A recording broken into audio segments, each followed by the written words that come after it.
Hello, Telco chums. I'm here with Roy Chua, who's the founder and principal at AvidThink, and we're here to discuss multiple topics on this week's podcast. Excellent. Well, glad to be here, Dan, as always. Good to be chatting. Yep.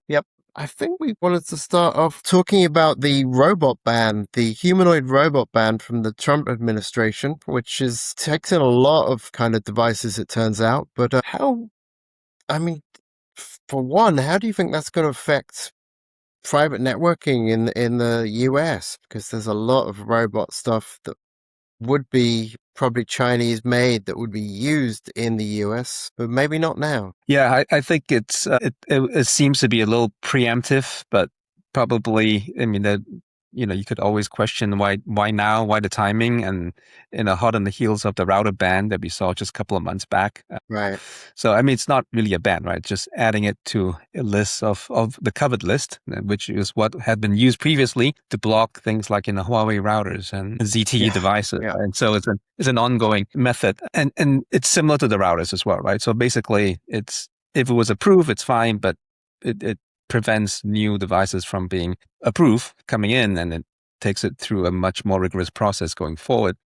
I mean, part of it too could be that Unity was looking at filing for an IPO, and maybe this was designed to take it down a few notches. I have no idea if that was the case. Yeah. But it comes at an awkward time because I think we've been talking about physical AI. Jensen's been bringing up physical AI as the next big wave, and we're all expecting that. And there is definitely some element of truth that physical AI, if unlocked, can actually bring in quite a lot of productivity, improvements, growth, and I think that's important. And the Chinese robots, given the cost effectiveness of it, were an element in that, right? So if you try to buy a robotic dog from, say, Boston Dynamics, you're out a couple of $100K. If Yeah. trying to buy a robotic dog, obviously not the same caliber, right? Again, No, we're not trying to compare. It's obviously a little different. More of a, I wouldn't say toy, but an advanced toy or capabilities, for POCs. You're talking a couple of $1,000s, right? And yeah. that is a huge difference. And so if you're a startup or you're trying to run experiments, or you want the robotics part to be dealt with by someone, and you're dealing with the models and you're dealing with the processes, and you're trying to do innovation on top of that platform, then now you're kind of stuck because the costs have just gone up dramatically. So, so I think it's kind of awkward, that sort of the timing, but at the same time, I can see that this is the ongoing U.S.-China battle for technology supremacy, right? Yep. It's in some ways aligned with, do we allow open models? Because the best open models right now, open weights models, come from China. Do we Yeah. constrain on that? Well, maybe that's a hard one, given a couple of hundred startups in the US are pushing for leaving it open. Maybe I go after the robots for the time being and do it a little early before Unity and Edgeboard actually get some kind of foothold or toehold, because they actually make up the vast number of humanoid robots shipped in last year, right? So maybe that's part of the move, but it's kind of it could slow innovation down. I mean, it could speed up innovation. You could argue that maybe now the US companies say, hey, look, because we don't have unfair competition, we should invest and go after it.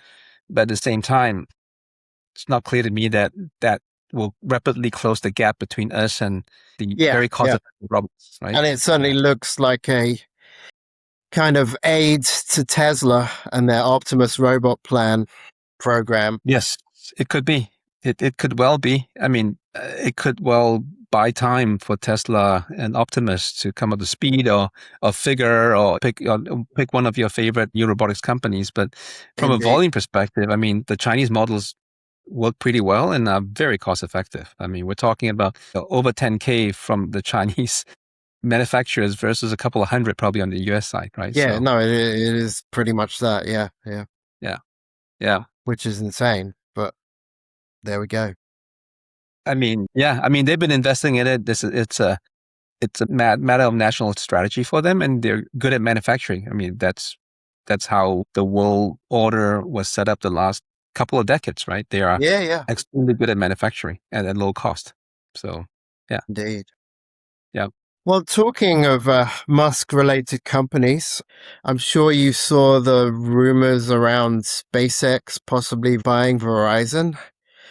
What do you even think of that? Do you think that's a possibility? I don't see it myself, but No, I don't. I think, that was, I think he made it like a one-line comment, an offhanded comment on some podcast Right. way back, right? Yeah. Like, almost a year ago now. Yeah. Yeah. And then people are like, oh, well, he said it, so maybe. But he said a lot of things too, and not all of Yeah. them have Yeah. come true, right? So Yeah. I, I think, SpaceX has done very well. I think, certainly in terms of broadband connectivity around the world, in rural regions, in war-torn regions, I think it's brought a lot of value in those situations. That's definitely the case. Their direct-to-device partnerships with many of the tier one global MNOs has brought a lot of value as well. I think the reality is that the broadband aside, a lot of the D2D is there as a sort of a backup. I Yeah. mean, in Yeah. reality, most consumers are indoors or in urban regions most of the time, where that satellite D2D is, of limited value, right? So I think that we Indeed. need to take that into account. So if you look at the S1 filing, there is a huge market TAM. I forget what it was, 720 billion or whatever it was, assigned to sort of their mobile aspirations, so to speak. And the only way you Yes. can get there is if they become some kind of MNO as well, right? And Right. so the DVD is not sufficient to fill that ambition. And so how do you get that? Yeah, you could buy an MNO, right? In the US is for one, potentially. That's where Although, Verizon comes in, but I'm not so sure. I think, Verizon's CEO Dan's pushback, right? Dan Schulman's pushback and said there's no, that, and I think AT&T and all that, I don't think they expect that to happen. And I think the reality is a more rational strategy, not saying that Musk always goes with logic, right? He goes with his gut. That the more rational strategy is actually enter the market with an MVNO type partnership, in different regions. And if I were SpaceX, I would find multiple MVNO platforms, so an MVNO platform that allowed me access to one or multiple regional markets through that, get my brand out there, and then get a feel for the market. And then from there, once you get more entrenched as an MVNO plus D2D, then you can look at the next stage, which is that maybe it does make sense, to buy an MNO, or I think this is the hard one. I don't see him getting spectrum, building out towers, or striking a relationship with tower companies and then putting his own radios in there. I don't see that as likely, right? okay. But the I mean, first step would be an MVNO. I think yeah. more so than just outright buying an MNO, especially a Okay. tier one MNO at that, right? Sure. There is the upper C-band auction, Yeah, there is the probably opposite. Yeah, by yeah. July 2027, is it? They'd have to, It is. Yeah, I mean, July, just July this year, they voted. Yeah, correct yeah, to yeah. to They'd open have up. to, I mean, Yeah. SpaceX would have to spend big on that, though, because clearly all the major carriers are going to spend big on that. And they Yes. don't seem to have been that keen on spending big so far, at least in the No, one. they haven't. They've been very, very careful. But you are right. I mean, there's 160 megahertz available at upper C band, right? If you combine that with the lower C band, you get this 440 megahertz, right? Big super Yeah, yeah, band, yeah, which is yeah. pretty cool, right? I mean, it's And the yeah, idea. It's the yeah. idea. It's probably going to be the American 6G band, in fact. Hmm. But Yeah.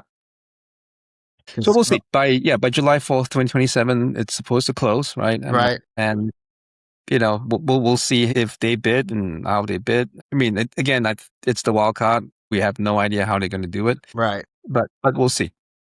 We'll see. Yeah, indeed, yeah, yeah. I indeed. mean, they've done it. They did bid on 6 licenses for the AWS-3 Yes, yeah, re-auction, right? yeah, They did that. yeah, They bid six. I think they only won yeah. two, I think they only want something like. two. Yep. Yeah, wasn't. Yeah. So I think they actually pulled out of a couple of them, but yeah, yeah. Yeah, so I don't know. We'll see. I mean, that one, Verizon obviously spent a lot of money and getting a bunch of the licenses on that one, but we'll see. But again, I think it's too early to tell which way it's going to go. I mean, they will find a way to get into terrestrial. I think the long arc of SpaceX wanting to be an all-in-one provider for right. communications. Right? Sure, I think we can all believe that. The path to get there, I think, not so clear, and I would say MVNO is sort of the logical one. But again, we'll see what they do. Yeah. Indeed. And talking of potential M&O partners come acquisitions, Verizon kind of job cuts recently. I mean, they weren't that massive, but seems more like cost cutting rather than traditional cost cutting rather than the AI kind of forward message that the CEO is sending out. I mean, Yeah, do you I think agree? they said that AI was not the main reason for the July. Like, I mean, sometimes they say that explicitly because it is that, right? But I think in this case, it's not related to AI, right? Right. I think that's the reality, and that it wasn't that major a cut. You know, a lot of it was basically not store closings, but store sales, right? And as a result, and so I think it's not that straight. But they have been cutting. I mean, the biggest one was the first one. I think when he first came in, we Yeah. saw a large number of cuts. Yeah, it was 13,000, I think. Yeah. 13,000 the first time round. That's Yeah. right. And now, and now it's not so much. I think it was only 3,000, right? Something like that. Effectively. Yeah. Yeah. Yeah. So a lot less. But I mean, when Dan Schulman came in, he was quite clear, right? He wanted a leaner organization. He wanted a more agile, effective organization. AI was going to be part of that. I mean, Right. I mean, which carrier is not going to say that they're going to use AI to improve their productivity Indeed. and improve Indeed. their outcomes? Everyone's going to say that. And I think this was part of rationalization, but it's not clear that. I mean, this is not AI driven. I don't think so. This was mostly sort of store related, right? It's, I don't know how many stores, I forget, but some number of stores Yeah. Yeah. anyway. Yeah. Yeah. I Yeah. think I mean, 300 stores, right? So it's being yeah. sold off. Yeah. Yeah. I So, mean, yeah. it seemed like a kind of add on to the initial 13,000 cuts rather than like a kind of AI driven thing. Yeah, no, yeah. It was 13,000 and a couple of hundred in a year. And then this one was about 3,000 affected. So 500 corporate, right? 2,500 related to the store, the retail Yeah. moves. Yeah. Yeah. Yeah. 274 stores I'm seeing. So, Yeah. yeah, I mean, but but makes them leaner, and they just had a really good quarter, right? The best subscriber quarter Right. in 5 years, and so so maybe Dan and the team are doing something right. We'll see. Indeed. I mean, Yeah, we'll see again how SpaceX performs on, is it Tuesday, I believe that they're, yeah, Tuesday. Yeah, I think fourth. Yeah, yep. We'll see. We'll know a lot more tomorrow, actually. Yeah. We will, we will know some more tomorrow, but there we go. Yeah, I just saw this morning that the NTIA is planning to open up, or at least study opening up the 4x4 gigahertz band for 6G. And that seems like part of their plan to open up many more kind of mostly government held bands yeah, for correct. 6G. I mean, how much of this do you think will actually happen? Because all of this seems to be in the study phase right now. Yeah, it's all in the study phase. The mandate is that they have to unlock 500 megahertz that's federally held spectrum over the course of 5 years, right? And that's in process, and so 4.4 is certainly it, but they're also making progress across all the four pipeline bands, right? They're pushing Right. it all forward. 4.4, 7, 1.6, 2.7, right? Just moving that forward. We'll see what happens. I mean, that I think one of the things probably maybe worth worrying about is the fact that in terms of the worldwide coordination, in terms of that there is divergence in terms of how people want to approach it. The EU versus the US versus China, So, yeah. and I think yeah, that's going to create more trouble for the manufacturers, right? The handset manufacturers and the radio manufacturers. Yeah.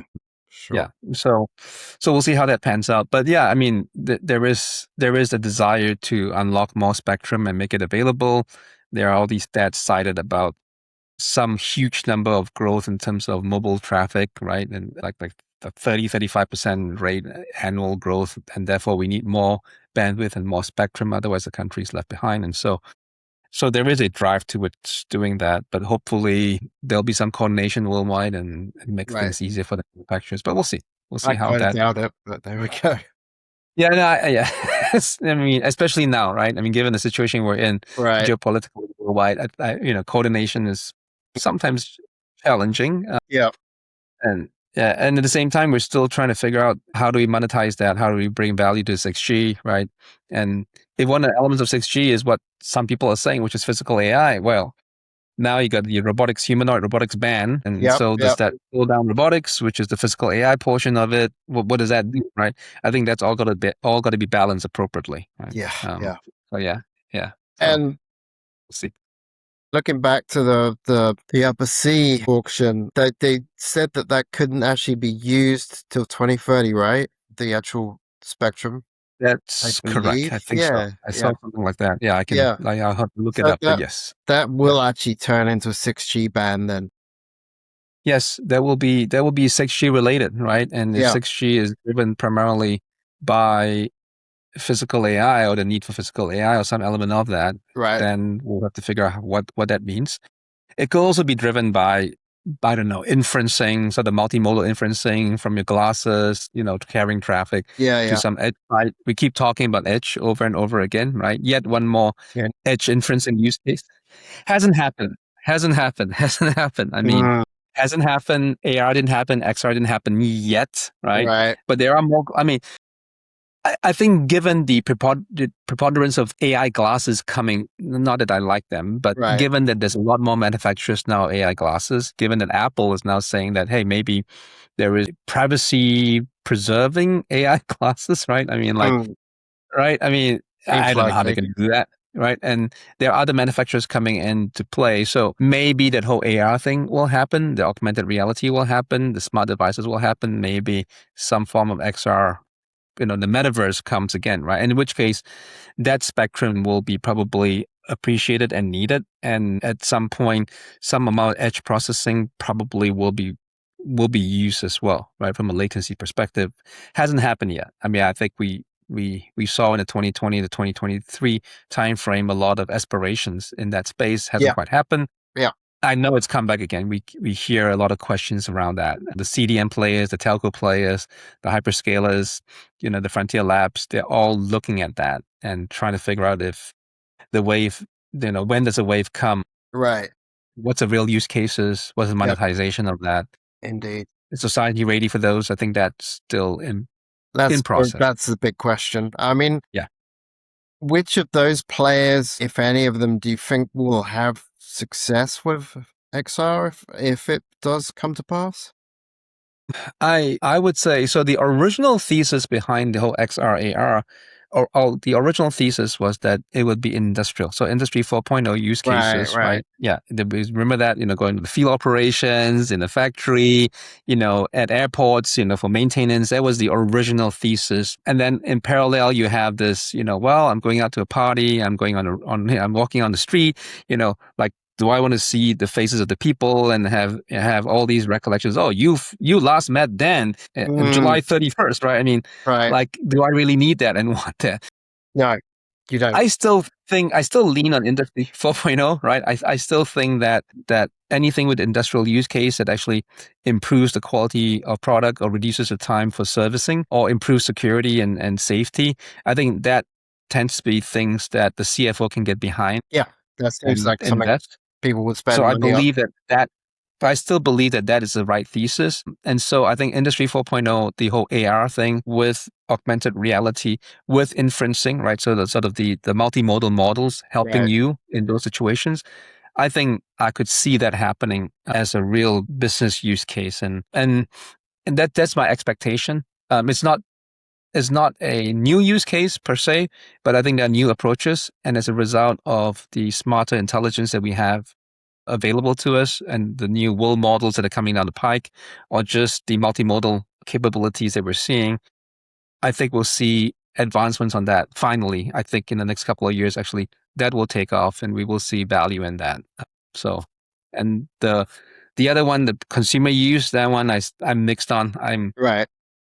I I still am not comfortable with people wearing glasses, with the recording light on, right? People are like, oh, look at my cool Ray Ban, right, with the Meta or the Huawei glasses. I mean, some of those look pretty cool. It's just and I'm comfortable with it, right, being turned on around me, right? That's all. Yeah, yeah. No, I understand. And Yeah. yeah, not that there's no secret recording devices that are always on, right, No, around us. no, they I mean, clearly are, but yeah. Anyway, don't need to but add yeah, to them, is what we exactly. say. Yep. Yeah. Yeah. Yeah, now I need to go around with one of those voice changes so you can identify me and any other recordings, right? That's what I need to do. Yeah. Anyhow. Yep. Yeah. So we'll see. Yeah. So, talking about Spectrum, Brendan Carr has been stumping around a bunch of conferences talking about how his actions, I guess, but like the kind of spectrum stuff is leading to lower prices for consumers. What do you think of that? So spectrum policy is certainly very important, Right. for a nation. And I think having more spectrum and having more open spectrum, I think it makes sense. I think the prices that we pay as consumers for mobile services certainly are dependent on spectrum policy. I Right. think that's Right. certainly an element of it. Sure. But there's also a lot of other dynamics that come to play, especially in over the short term. The competitive dynamics, the campaigns that one carrier is launching against another carrier, Indeed. the MSOs coming in with their own MVNO solutions, right? Like Comcast or Charter, the bundling, unbundling of these services. I think those, at least in the short term, I think play a larger role in pushing the prices up or down. But over the Indeed. long term, certainly, I think a spectrum strategy is important, is an element of that as well. And, that's something that we'll need more of, and need to be smarter about how we utilize it and use it, and what the national goals are in terms of driving innovation, right? By using spectrum. It's an important national resource and an Sure. Sure. important technology resource. And so I think that's important. But in the short term, I think a lot of prices that we see in the prices we pay at the pump, so to speak, right? A lot of that's driven by competition. The top three MNOs, at least, and then the MVNOs in the market certainly do impact the prices. I think in the short term more with the campaigning, the competition, and unbundling services. Sure. That seems right. Well, that's great. Thank you so much for your time. Been great talking. You're very welcome, Dan. Always a pleasure. Always great to chat. This is Dan Jones signing off. I'm with Roy Chua, and this is Next TMT Networks. Goodbye.